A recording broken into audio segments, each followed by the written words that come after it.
الحمد لله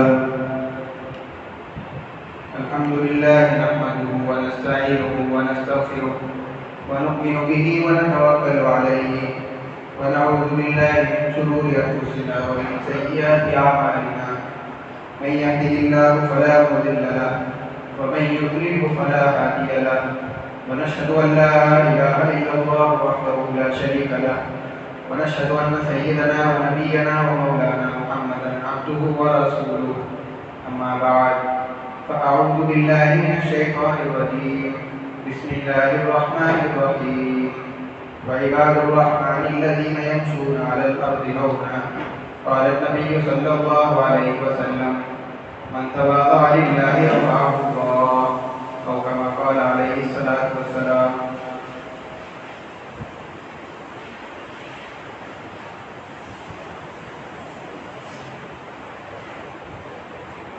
گزشتہ گفتگو کے اندر میں نے آپ حضرات کے سامنے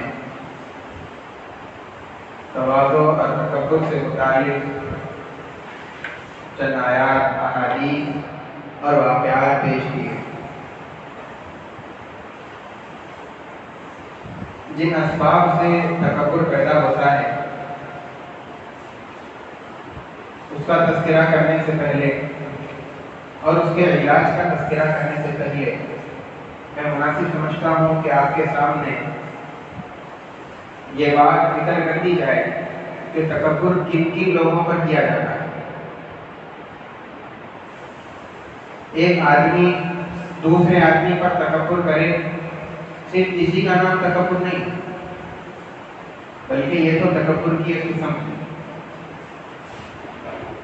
انسان ظالم اور جاہل ہے، جیسے کہ اللہ تبارک و تعالیٰ نے ارشاد فرمایا انہ کان ظلوما جہولا.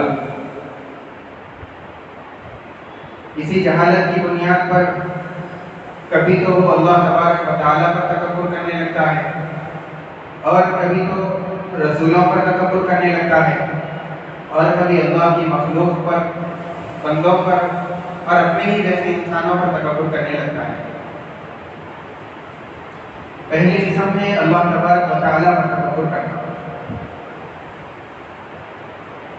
اللہ پر تکبر کرنا یہ جہالت اور سرکشی کی بنیاد پر ہوتا ہے. جیسے کہ نمرود نے یہ بات اپنے سر پر سوار کر لی کہ میں آسمان کے پروردگار سے لڑوں گا. اس طرح کے بے شمار واقعات ہم کو تاریخ میں ملے ہیں. بلکہ ہر وہ شخص جو رب ہونے کا دعویٰ کرتا ہے اس کا دعویٰ کرنا بھی اسی جہالت اور سرکشی کی بنیاد پر.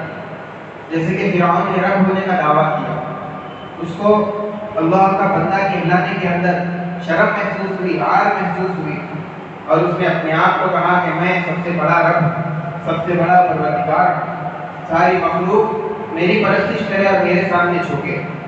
اس کا یہ دعویٰ کرنا بھی محض تکبر کی بنیاد پر اپنے کو بڑا سمجھ کر ہے. ایسے لوگوں کے سلسلے میں اللہ تبارک و تعالیٰ نے فرمایا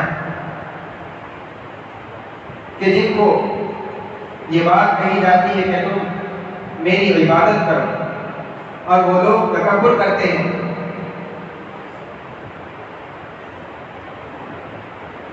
ان الذین یستکبرون عن عبادتی سیدخلون جہنم داخرین.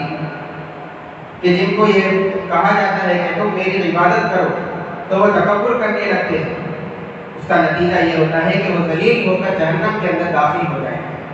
اور ایک جگہ اللہ تبارک و تعالیٰ ارشاد فرماتے ہیں وَإِذَا قِيلَ لَهُمُ اسْجُدُوا لِلرَّحْمَنِ قَالُوا وَمَا الرَّحْمَنُ أَنَسْجُدُ لِمَا تَأْمُرُنَا وَزَادَهُمْ نُفُورًا. جب ان سے کہا جاتا ہے کہ تم رحمان کو سجدہ کرو تو وہ کہتے ہیں کہ رحمان کیا چیز ہے، کیا ہم ہر اس چیز کو سجدہ کرنے لگ جائیں جس کو تم کہو گے. اور ان کو اللہ تبارک و تعالیٰ سے اور زیادہ نفرت ہو جاتی ہے اور زیادہ دشمنی ہو جاتی ہے. دوسری قسم ہے رسول پر تکبر کرنا. رسول پر تکبر کرنا دو وجہ سے ہو سکتا ہے.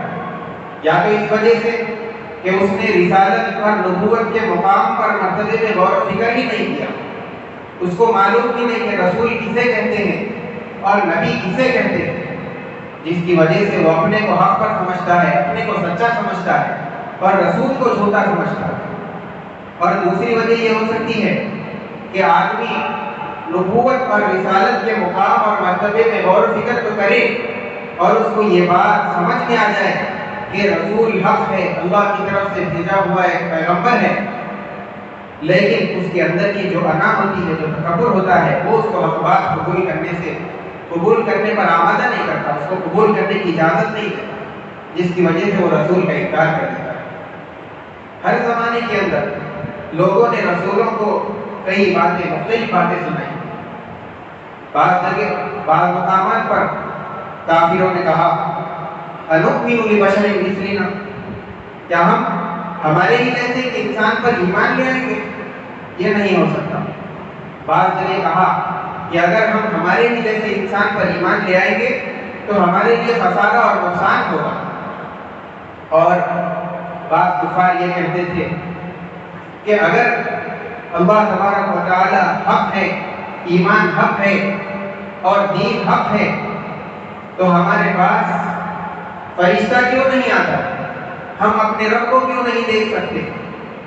اور بعض کافر یہ کہتے تھے کہ اللہ تبارک و تعالیٰ کو کیا حضور صلی اللہ علیہ وسلم یعنی محمد ابن عبداللہ ہی ملے تھے قرآن نازل کرنے کے لیے؟ کیا کوئی دوسرا شخص ملا ہی نہیں تھا؟ کیا یہ جو ایک یتیم ہے، جو لوگوں کے درمیان کمزور ہے، ایسی ہستی ملی تھی؟ کوئی باعزت اور جس کا ایک مقام اور مرتبہ ہے اور لوگوں کے درمیان میں جس کی ایک حیثیت ہے، ایسے شخص پر قرآن کیوں نازل نہیں ہوا؟ اگر اللہ تبارک و تعالیٰ قرآن کو نازل کرنا ہی چاہتے تھے تو طائف اور مکے کے جو بڑے معزز رؤساء اور سردار ہیں ان پر کیوں نازل نہیں ہوا؟ لولا نزل هذا القرآن على رجل من القريتين عظيم، یہ ان کا جملہ ہوا کرتا تھا۔ اور اسی طریقے سے فرعون نے بھی جس طرح اللہ تبارک و تعالیٰ کا تکبر کیا، ایسے ہی اس نے اپنے وقت کے نبی حضرت موسیٰ علیہ السلام کا تکبر کیا۔ حضرت موسیٰ علیہ السلام نے جب اس کے سامنے دعوت پیش کی اور کہا کہ تم اللہ پر ایمان لے آؤ، تمہاری جو سلطنت ہے وہ تمہارے ہی پاس رہے گی، ہم اس کو لے کے فرعون نے کہا کہ میں اپنے وزیر سے مشورہ کروں۔ وزیر نے کہا کہ آپ تو پروردگار ہیں، لوگ آپ کو رب مانتے ہیں، آپ کی عبادت کرتے ہیں، آپ کے سامنے جھکتے ہیں، اگر آپ ایمان لے آئیں گے تو آپ کو کسی اور کے سامنے جھکنا پڑے گا اور اس کی عبادت کرنی پڑے گی۔ فرعون نے اپنے وزیر کی بات کو مان لیا اور اپنے جھوٹی ربوبیت کو، اپنے جھوٹے رب ہونے کو برقرار رکھنے کے لیے اللہ کا بھی انکار کر دیا اور رسول کا جو فرمان تھا اس کا بھی انکار کر دیا۔ اس طریقے سے اس نے اللہ پر بھی تکبر کیا اور رسول پر بھی تکبر کیا۔ اور جو لوگ یہ بات جانتے بوجھتے کہ یہ رسول حق ہے، یہ نبی حق ہے، اس کے باوجود بھی انانیت کی وجہ سے، تکبر کی وجہ سے، حق بات کے قبول کرنے سے، دین کو قبول کرنے سے انکار کرتے ہیں، ان کے سلسلے میں اللہ تبارک و تعالیٰ فرماتے ہیں وَجَحَدُوا بِهَا وَاسْتَيْقَنَتْهَا أَنفُسُهُمْ ظُلْمًا وَعُلُوًّا، کہ وہ لوگ ظلم اور تکبر کی بنیاد پر رسول کا انکار کرتے ہیں، حالانکہ ان کے دل اس کا یقین کر چکے ہوتے ہیں۔ یہ دوسرا تکبر پہلے تکبر کے مقابلے میں کم درجے کا ہے، لیکن اس کے قریب ضرور ہے، اس لیے کہ رسول کی نافرمانی کرنا یہ اللہ کی نافرمانی کرنے کے درجے میں ہے۔ اور تیسرا جو تکبر ہے وہ بندوں پر تکبر کرنا ہے۔ بندوں پر تکبر یہ ہے کہ اپنے کو بڑا سمجھے، اپنے ہی جیسے ایک انسان کو اپنے سے کمتر اور چھوٹا سمجھنے لگے، اس کی اطاعت کرنے کے اندر اپنے عار محسوس کرے اور یعنی اپنے کو چھوٹا سمجھنے لگے، اسی لیے اس کی بات کا انکار کرے اور جہاں تک ہو سکے اس کو غلط ثابت کرنے کی پوری کوشش کرے اور اس کو ناحق ثابت کرنے کے لیے طرح طرح کے ہیلے بہانے تلاشے۔ متکبر آدمی، یہ تکبر جو ہوتا ہے پہلے دو تکبروں کے مقابلے میں کم تو ہے، لیکن اس کے اندر دو خرابیاں ہیں، اس وجہ سے یہ بھی گناہ ہے۔ پہلی خرابی اس کے اندر تو یہ ہے کہ بڑائی، عظمت، کبریائی یہ اللہ کی شان کے مناسب ہے، اور اللہ ہی کے لیے یہ سب چیزیں زیبا دیتی ہے۔ ایک انسان جو کمزور ہے، ناتواں ہے، نالائق ہے، اس کے لیے بڑائی جتلانا، تکبر کرنا، اپنے ہی جیسے انسان کو حقیر سمجھنا، یہ چیزیں اس کے مناسب نہیں ہیں۔ متکبر آدمی ان صفات کے اندر جو اللہ کے لیے خاص ہے، یعنی بڑائی اور عظمت، اس کے اندر شریک ہونے کی کوشش کرتا ہے۔ اللہ تبارک و تعالیٰ کا ارشاد ہے، العظمت ازاری والکبریاء ردائی فمن نازعنی فیہما خصمتہ، کہ عظمت یہ میرا ازار ہے، اور بڑائی یہ میری چادر ہے۔ ان دو چیزوں کے سلسلے میں جو مجھ سے جھگڑا کرے گا تو میں اس کو توڑ کر کے رکھوں گا۔ اس سے معلوم ہوتا ہے کہ بڑائی اور عظمت یہ اللہ تعالیٰ کی مخصوص صفات ہے۔ اب اگر کوئی ان کے اندر ان چیزوں کا دعویٰ کرے گا، اس کا مطلب یہی ہے کہ وہ اللہ کی ان مخصوص صفات کے اندر شریک ہونے کی کوشش کر رہا ہے۔ اس لیے بندوں پر تکبر کرنا یہ اللہ کی صفات کے اندر شریک ہونا ہے، اور اسی طریقے سے یہ گناہ ہے۔ دوسری وجہ اس کی برائی کی یہ ہے کہ آدمی اللہ کے احکامات کی قبول کرنے سے یعنی اپنے عار محسوس کرتا ہے، اس طور پر کہ متکبر آدمی کے سامنے اگر کوئی شخص حق بات کو پیش کرے، کوئی دین کی بات پیش کرے، تو چونکہ وہ سامنے والے آدمی کو چھوٹا سمجھتا ہے، اسی لیے اس کی بات کو قبول کرنے سے انکار کر دے گا، اور جہاں تک ہو سکے اس کو ناحق ثابت کرنے کی کوشش کرے گا، اور اس کے ناحق ثابت کرنے کے اندر طرح طرح کے ہیلے بہانے تراشے گا۔ یہ تو کفار اور منافقین کا کام رہا ہے، جیسے کہ اللہ تبارک و تعالیٰ ارشاد فرماتے ہیں، وَقَالَ الَّذِينَ كَفَرُوا لَا تَسْمَعُوا لِهَذَا الْقُرْآنِ وَالْغَوْا فِيهِ لَعَلَّكُمْ تَغْلِبُونَ۔ کافر لوگ یہ کہتے تھے کہ تم اس قرآن کو مت سنا، اور اگر کوئی سنانے والا قرآن سنانے لگ جائے تو اس کی تلاوت ہی کے درمیان میں آواز شور و غل کرنے لگے، تاکہ اس تدبیر کے ذریعے سے تم اس کی آواز پر اور قرآن پر غالب آ۔ اور تکبر یہ حق بات قبول کرنے سے حق بات کے انکار کرنے پر آدمی کو اکسا دیتا ہے، اور کوئی نصیحت کی اور واعظ کی بات آدمی قبول نہیں کرتا۔ اللہ تبارک و تعالیٰ ارشاد فرماتے ہیں، وَإِذَا قِيلَ لَهُ اتَّقِ اللَّهَ أَخَذَتْهُ الْعِزَّةُ بِالْإِثْمِ، جب ایک آدمی سے کہا جاتا ہے کہ تم تقوی اختیار کرو، تو تکبر اس کو گناہ پر آمادہ کر دیتا ہے۔ حضرت عمر رضی اللہ تعالیٰ عنہ جب یہ آیت سنے تو پڑھا اِنَّا لِلَّهِ وَإِنَّا إِلَيْهِ رَاجِعُونَ، اور آگے ارشاد فرمایا کہ ایک آدمی امر بالمعروف کرنے کے لیے کھڑا ہوا، یہ کہنے کے لیے کہ تم اللہ سے ڈرو، تو اس کو ختم کر دیا گیا، قتل کر دیا گیا۔ دوسرا آدمی یہ کہنے کے لیے کھڑا ہوتا ہے کہ تم ایسے آدمی کو کیوں قتل کرتے ہو جو بھلائی کی بات کہتا ہے، تو تکبر نے اس کو بھی لے لیا، یعنی جو امر بالمعروف کرتا ہے اس کو بھی ختم کر دیا گیا، اور جو نہیں عن المنکر کر رہا ہے اس کو بھی ختم کر دیا گیا۔ حضرت عبداللہ بن مسعود رضی اللہ تعالیٰ عنہ فرماتے ہیں کہ آدمی کے گناہگار ہونے کے لیے یہ بات کافی ہے کہ اس سے یہ کہا جائے کہ تم تقوی اختیار کرو، اللہ سے ڈرو، تو وہ جواب میں یہ کہنے لگے کہ تم پہلے اپنے نفس کی حفاظت کرو، بعد میں میرے کو نصیحت کرو۔ نبی رحمت صلی اللہ علیہ وسلم ایک مرتبہ کھانا تناول فرما رہے تھے، ایک شخص آپ کے پاس بیٹھا ہوا وہ بھی کھانا کھا رہا تھا، حضور نے دیکھا کہ وہ بائیں ہاتھ سے کھانا کھا رہا تھا۔ حضور صلی اللہ علیہ وسلم نے ارشاد فرمایا کہ بھائی سیدھے ہاتھ سے کھانا کھاؤ۔ اس نے تکبرانہ انداز میں تکبر کرتے ہوئے کہا کہ میں سیدھے ہاتھ سے کھانا نہیں کھا سکتا۔ حضور صلی اللہ علیہ وسلم نے فرمایا ایسے ہی ہوگا۔ اس کے بعد فرماتے ہیں کہ زندگی بھر وہ اپنے سیدھے ہاتھ کو اٹھا نہیں سکا، بیماری کی وجہ سے اللہ تعالیٰ نے اس کو خراب کر دیا۔ بہرحال اللہ پر تکبر ہو یا رسول پر تکبر ہو یا پھر اللہ کی مخلوق پر، بندوں پر تکبر ہو، یہ سارے کے سارے گناہ۔ اللہ پر اگر تکبر کیا جائے گا یا رسول پر تکبر کیا جائے گا تو یہ نافرمانی شمار ہوگی جس کا انجام جہنم ہو سکتا ہے۔ اور اگر بندوں پر تکبر کیا جائے گا تو اس کی یہ دو آفتیں ہیں، ایک تو یہ ہے کہ وہ اپنے ہی جیسے انسان کو کمتر اور حقیر سمجھے گا، اور دوسری آفت یہ ہے کہ اس کو حق بات قبول کرنے میں عار محسوس ہوگی اور قبول کرنے سے رہ جائے گا، جس کی وجہ سے بڑی محرومی۔ یہ تو ہمارے جو موضوع چل رہا تھا اس سے متعلق ہے۔ اب چونکہ 10 محرم کا دن سامنے ہے، اس سے متعلق دو چند باتیں آپ کے سامنے عرض کر دوں۔ رمضان مبارک کے روزے فرض ہونے سے پہلے عاشورے کا روزہ فرض تھا، اس کے بعد جب رمضان کے روزے فرض کر دیے گئے تو عاشورے کے روزے کی فرضیت ختم کر دی گئی۔ نبی رحمت صلی اللہ علیہ وسلم ہجرت کر کے جب مدینہ شریف تشریف لے گئے، وہاں پر دیکھا کہ مدینے کے جو یہودی ہیں وہ لوگ 10 محرم کے دن روزہ رکھتے ہیں۔ آپ صلی اللہ علیہ وسلم نے ان سے پوچھا کہ تم آج کے دن روزہ کیوں رکھتے ہو؟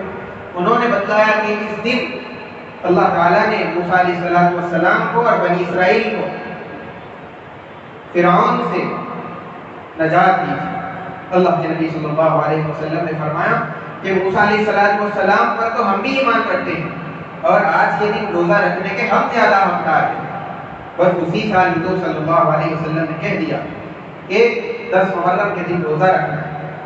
اب چونکہ یہودی بھی 10 محرم کے دن روزہ رکھتے تھے، اسی لیے ان کے ساتھ مشابہت نہ ہو جائے، اس لیے اللہ کے نبی صلی اللہ علیہ وسلم نے یہ فرمایا کہ تم 10 کے ساتھ ایک اور دن کو ملا دو، چاہے تو 9 کو ملا دو، چاہے تو 11 کو ملا دو، 2 دن روزہ رکھنا ہے۔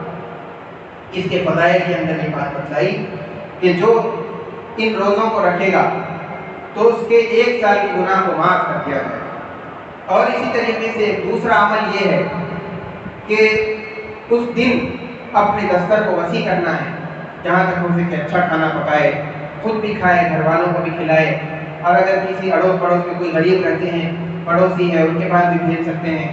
اس کی برکت یہ فرمایا کہ اگر اس دن اپنے دستر کو وسیع کریں گے تو سال بھر روزی کے اندر برکت دی جائے۔ یہ 2 چیزیں اللہ کے نبی صلی اللہ علیہ وسلم سے منقول ہیں۔ اس کے علاوہ آج معاشرے کے اندر جو بدعات اور رسومات اور جو بھی اعمال ہیں اس کے سلسلے میں میں فیصلہ نہیں کروں گا، صرف ایک قاعدہ سناؤں گا، اور قاعدے کے مطابق آپ فیصلہ کریں گے۔ میں قاعدہ سنا کے اپنی بات کو ختم کرتا ہوں۔ قاعدہ یہ ہے کہ اگر کوئی ایک آدمی ہے وہ یہ دعویٰ کرے کہ میں سید ہوں، سید کہتے ہیں اس کو جو حضور علیہ السلام کے خاندان سے تعلق رکھتا، اگر وہ دعویٰ کرے کہ میں سید ہوں اور اس کے پاس شجر نسب بھی موجود ہے، شجر نسب کہتے ہیں کہ یہ صاحب فلاں کے بیٹے ہیں، وہ فلاں کے بیٹے ہیں، وہ فلاں کے بیٹے ہیں، اس طریقے سے کر کے اس آدمی سے لے کر حضور صلی اللہ علیہ وسلم تک کے پورے نام لکھے ہوئے ہوں تو اس کو شجر نسب کہتے ہیں۔ اب اگر وہ آدمی کے پاس شجر نسب بھی موجود ہے تو ایسے شخص کے بارے میں ہم یقینی طور پر یہ کہہ سکتے ہیں کہ ہاں بھائی یہ یقینی طور پر سید ہے، ان کو سید کہا جا سکتا ہے۔ لیکن اگر کوئی آدمی ہے وہ اپنے آپ کو سید تو کہہ رہا ہے لیکن اس کے پاس کوئی شجرہ موجود ہی نہیں ہے کہ جس کے ذریعے سے یقینی طور پر کہا جائے، تو ہم اس کے بارے میں یقینی طور پر یہ بات نہیں کہہ سکتے کہ یہ سید ہے۔ اعمال کی بھی ایک سند ہوتی ہے، اسی طریقے سے جو اعمال ہم کر رہے ہیں اگر یہ ہم سے لے کر کے حضور علیہ السلام تک اس کی سند جائے، صحابہ کی زندگی کے اندر یہ عمل ملے، تابعین کی زندگی میں ملے، تبی تابعین کی زندگی میں ملے، اور خود حضور کی زندگی میں اگر یہ مل جائے تو یہ دین ہے۔ اور اگر جو اعمال ہماری زندگی میں ہے لیکن نہ تابعین کی زندگی میں ملتے ہیں، نہ تبی تابعین کی زندگی میں ملتے ہیں، نہ صحابہ کی زندگی میں نظر آتے ہیں، اور نہ ہی حضور کی زندگی سے اس کا کوئی ثبوت ہوتا ہے، تو پھر اس کا دین سے کوئی تعلق نہیں ہے، کوئی لینا دینا نہیں۔ یہ مختصر سا ایک قاعدہ میں نے آپ کے سامنے بیان کیا ہے۔ اب ہمارے معاشرے کے اندر آج اور خصوصاً 10 محرم کے دن جو اعمال انجام دیے جاتے ہیں یہ دین ہے یا نہیں ہے، یہ میں آپ کے اوپر فیصلہ چھوڑتا ہوں۔ ایک ضروری اعلان آپ کے سامنے بتا کر کے اپنی بات ختم کروں۔ یہ سیکریٹریٹ کے اندر جو 2 مساجد کو شہید کر دیا گیا تو اسی سلسلے میں شہر کے اندر جیسے یعنی ایک عمل چلایا گیا ہے، وہ یہ کہ جو بھی مسلمان حضرات ہیں ان کی دستخطیں لے کر کے اس طرح کے پرچے کے اندر اس کو حکومت کے سامنے پیش کریں گے کہ جہاں پر مسجدیں تھیں اسی جگہ پر اس کو تعمیر کرنا ہے. اسی سلسلے میں جیسے کارکن اپنی مسجد کو بھی آئے ہوئے ہیں, اپنی نماز سے فارغ ہونے کے بعد جاتے جاتے باہر کارکن ہوں گے, ان کے پاس اپنا نام پتہ جو بھی وہ تفصیلات پوچھ لیں وہ لکھا کر کے چلے گئے. بس جو سنت نہیں پڑے وہ سنت